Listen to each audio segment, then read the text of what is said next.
আসসালামু আলাইকুম সম্মানিত ভিউয়ার্স, কেমন আছেন? আমি মোহাম্মদ জাকারিয়া, চিকিৎসক, মোটিভেশন স্পিকার। আপনাদের মাঝে স্বাস্থ্য বিষয়ে আলোচনা নিয়ে আসলাম। বন্ধুরা, বিভিন্ন সময় বিভিন্ন ধরনের আলোচনা নিয়ে আসি।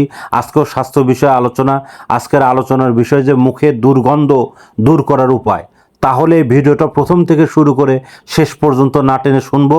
প্রথমে একটি লাইক দিব, সাবস্ক্রাইব করব, নোটিফিকেশন অন করব, পেজে ফলো দিব। তাহলে স্বাস্থ্য সম্পর্কে নোটিফিকেশন আপনাদের কাছে পৌঁছে যাবে। তাহলে বন্ধুরা, মনোযোগ দিয়ে শুনুন কিভাবে মুখে এই দুর্গন্ধ দূর করবেন। দিনে অন্তত 2 থেকে 3 বার আপনারা মেসাজ করুন অথবা ব্রাশ করুন।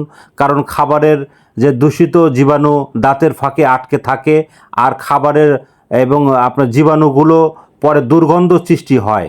জিহ্বা পরিষ্কার করতে হবে। দাঁত মাজলেই যে মুখের জীবাণু চলে যায় এমন নয়। প্রতিবার দাঁত মাজার পর জিহ্বাটা পরিষ্কার করুন। ধূমপান ছাড়ুন। আপনি কি জানেন ধূমপানের কারণে মুখে মারাত্মক দুর্গন্ধ হতে পারে?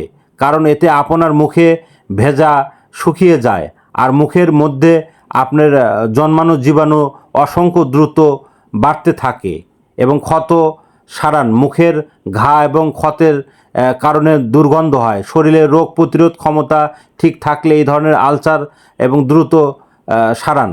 ডাক্তারের পরামর্শ নিন। এছাড়াও যদি অন্য অন্য ধরনের সমস্যা হতে পারে এবং আমাদের ইউটিউব চ্যানেলের মধ্যে যোগাযোগ করেন, এবং কিভাবে এই মুখের দুর্গন্ধ দূর করা যায় 1 পার্ট, 2 পার্ট, 3 পার্ট, এবং পরবর্তী কী ধরনের ভিডিও চান কমেন্ট বক্সে লিখতে ভুলবেন না। আমাদের এই বিরাজ মেডিকেল প্রতিষ্ঠানে আপনারা চলে আসুন যে কোনো ধরনের গোপন অসুখ বিসুখ। আর এতক্ষণ মনোযোগ সহকারে দেখার জন্য সবাইকে থ্যাংক ইউ, সবাইকে ধন্যবাদ।